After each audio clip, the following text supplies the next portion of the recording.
जय हिंद बच्चों, स्वागत है ज्ञान की डिजिटल दुनिया एमएसएफ इंस्टीट्यूट में, जहां पर हम प्रश्न बैंक 2024 के संपूर्ण जो हल है उसको देख रहे हैं। तो आइए शुरुआत करते हैं सेशन और देखते हैं क्या क्या है। हमने बात की थे रासायनिक अभिक्रियाएं एवं समीकरण के कुछ महत्वपूर्ण प्रश्नोत्तरों की। आज उसी के आगे हम पढ़ेंगे।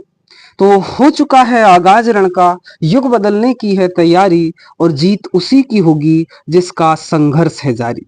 तो तैयार हो जाओ। हमें क्या क्या पढ़ना है आज। आज हमने हमने लगभग 10 क्वेश्चंस पढ़ चुके थे। इसके आगे हम आज बात करेंगे। क्वेश्चन नंबर 11 देखिए, निम्नलिखित में से कौन सी प्रक्रिया रासायनिक अभिक्रिया है? कौन सी प्रक्रिया रासायनिक अभिक्रिया है, ये आपको बतानी है। सबसे पहला है अ नंबर। देखिए, एक गैस सिलेंडर में उच्च दाब पर ऑक्सीजन गैस को संग्रहित करना। कोई सिलेंडर है, उसके अंदर आपने ऑक्सीजन गैस को हाई प्रेशर पे यानी उच्च दाब पर आपने उसको संग्रहित करके रखा है। क्या ये रासायनिक अभिक्रिया है? ऑप्शन नंबर ब, वायु का द्रवीकरण। वायु है, उसको तुमने द्रव अवस्था में परिवर्तित कर दिया उच्च दाब करके और कम ताप करके। क्या ये रासायनिक अभिक्रिया है? Option number C, china dish में पेट्रोल को खुले में रखना। पेट्रोल को आपने खुले में छोड़ दिया तो पेट्रोल वाष्पीकृत हो जाएगा। क्या ये रासायनिक अभिक्रिया है? या फिर तांबे के तार को हवा की उपस्थिति में उच्च ताप पर गर्म करना। इन सब में सही जो आपका उत्तर होगा वो होगा ऑप्शन नंबर डी। मतलब कौन सी रासायनिक अभिक्रिया है? रासायनिक अभिक्रिया है तांबे के तार को हवा की उपस्थिति में गर्म करना। क्योंकि जब आप तांबे के तार को गर्म करोगे हवा की उपस्थिति में तो तांबे का तार जल जाएगा और कॉपर ऑक्साइड बनेगा। इस प्रकार से हम कहेंगे कि यहाँ पर एक नया पदार्थ बन रहा है, इसीलिए ये क्या है? एक रासायनिक अभिक्रिया है। अगला क्वेश्चन देखिए, क्वेश्चन नंबर 12। निम्नलिखित में से कौन सी एक रासायनिक अभिक्रिया नहीं है? यहां बताना है आपको रासायनिक अभिक्रिया नहीं है। लोह पदार्थों में जंग लगना। जंग लग गया मतलब एक नया पदार्थ बन गया, और नया पदार्थ बन गया मतलब क्या हुआ? एक रासायनिक अभिक्रिया हुई। तो यह क्या है? एक रासायनिक अभिक्रिया है। दूसरा है भोजन का पचना। भोजन का पचना भी एक प्रकार की रासायनिक अभिक्रिया है। ऑप्शन नंबर सी है बर्फ का पिघलना। बर्फ का पिघलना एक रासायनिक अभिक्रिया नहीं है, यह एक भौतिक अभिक्रिया है। क्यों? क्योंकि बर्फ पिघल करके जल बन रहा है। जल को तुम वापस फ्रिज में डाल दो वो बर्फ बन जाएगा। इसलिए बर्फ का पिघलना क्या है? एक भौतिक प्रक्रिया है, और यही इसका सही उत्तर है।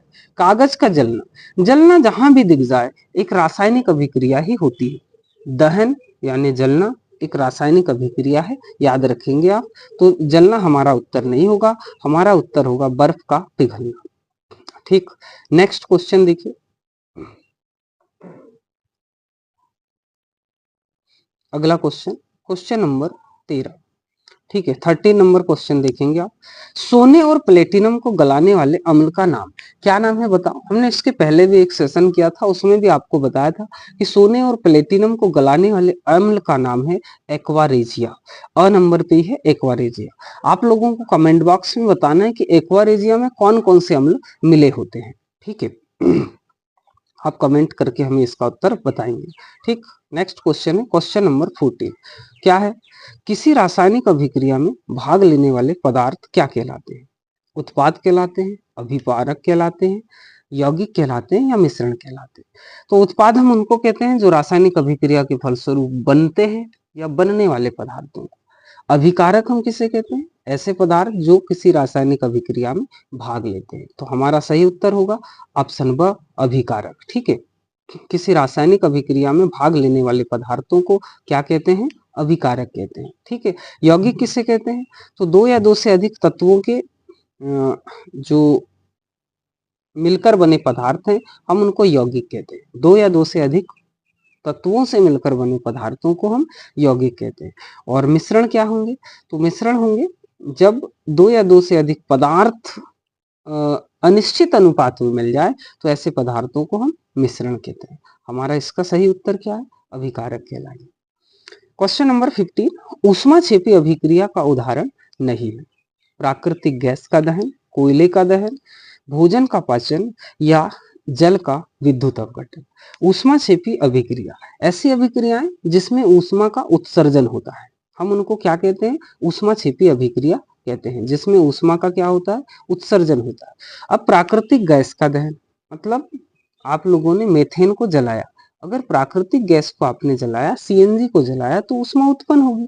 इसका मतलब यह ऊष्माक्षेपी अभिक्रिया का उदाहरण है। दूसरा, कोयले का दहन, अगर कोयले का दहन किया जाए या कोयले को जलाया जाए तो ऊष्मा उत्पन्न होती है, बिल्कुल होती है, तो यह भी ऊष्माक्षेपी अभिक्रिया का उदाहरण है। अगला है भोजन का पाचन, अगर भोजन आपने नहीं किया तो क्या आपको एनर्जी मिलेगी? नहीं मिलेगी। जब तक आप भोजन नहीं करेंगे आप एनर्जी प्राप्त नहीं करते, मतलब अगर भोजन का पाचन हो रहा है तो ऊष्मा उत्सर्जित हो रही है, तो यह भी ऊष्माक्षेपी अभिक्रिया का उदाहरण है। अगला है ऊष्माक्षेपी उदाहरण नहीं है, तो उदाहरण नहीं है क्या होगा बताओ? इसका सही उत्तर होगा ऑप्शन डी, जल का विद्युत अपघटन। अगर आपको जल का विद्युत अपघटन करना है तो इसके लिए आपको विद्युत देनी पड़ेगी, विद्युत वहां से उत्सर्जित नहीं होगी। तो जल का विद्युत अपघटन क्या है? एक प्रकार की ऊष्माक्षेपी अभिक्रिया का उदाहरण नहीं। इसका सही उत्तर जल का विद्युत अपघटन। नेक्स्ट क्वेश्चन देखिए, क्वेश्चन नंबर 16, कैल्शियम कार्बोनेट, है ना, कैल्शियम कार्बोनेट ऊष्मा की उपस्थिति में वियोजित होकर देता है calcium hydroxide, calcium oxide, calcium dioxide या कैल्शियम ऑक्साइड एवं कार्बन डाइऑक्साइड। ऊष्मा की उपस्थिति में कैल्शियम कार्बोनेट, हमने कि कैल्शियम कार्बोनेट है आपके पास में, हम उसका सूत्र लिख के बता रहे हैं आपको, CaCO3, ये क्या है? Calcium carbonate. हम इसी को संगमरमर के नाम से जानते हैं। तो कैल्शियम कार्बोनेट को अगर आपने ऊष्मा दिया मतलब इसको गर्म किया, तो ये किसमें परिवर्तित होगा? ये परिवर्तित होगा चूना पत्थर यानी CaO प्लस ऑक्सीजन O2। आप ध्यान से देखो, CO2 होगा ना, O2 नहीं, CO2 कार्बन डाइऑक्साइड, ठीक है। तो देखिए CaO चूना पत्थर और कार्बन डाइऑक्साइड। अब आप देख पा रहे हैं कि कैल्शियम कार्बोनेट था CaCO3, जब ये वियोजित हुआ ऊष्मा की उपस्थिति में तो क्या क्या मिला? आपको मिला कैल्शियम ऑक्साइड और साथ में क्या मिला? Carbon dioxide. कहाँ है ऑप्शन में? ढूंढो ये कहाँ लिखा है। तो देखो ऑप्शन नंबर डी क्या है? कैल्शियम ऑक्साइड एवं कार्बन डाइऑक्साइड। तो कैल्शियम ऑक्साइड और कार्बन डाइऑक्साइड आपको इससे प्राप्त होते हैं, कैल्शियम कार्बोनेट या संगमरमर के विघटन से। यह क्या है? यह एक प्रकार का वियोजन अभिक्रिया है, यह आपको याद रखना है, ठीक है। हमने पढ़े थे संयोजन अभिक्रिया, वियोजन अभिक्रिया, ठीक है, विस्थापन अभिक्रिया, द्विविस्थापन अभिक्रिया। तो इस प्रकार से याद रखेंगे कैल्शियम ऑक्साइड एवं कार्बन डाइऑक्साइड, ठीक। अगला क्वेश्चन देखिए, जल के विद्युत अपघटन पर मुक्त हाइड्रोजन एवं ऑक्सीजन गैस का प्रतिशत है, ठीक है। जल है, ये जल है, इस जल का अगर आपने क्या कर दिया, इस जल का आपने विद्युत अपघटन कर दिया तो आपको H2 प्लस O2 ये प्राप्त होता है। अब एक बात बताओ, यहाँ H2 है O2, अगर इस समीकरण को हम संतुलित करेंगे तो समीकरण कुछ इस प्रकार से संतुलित होगा कि ऑक्सीजन के 2 अणु, हाइड्रोजन के 4 अणु, ठीक है, 2H2 हो जाएगा।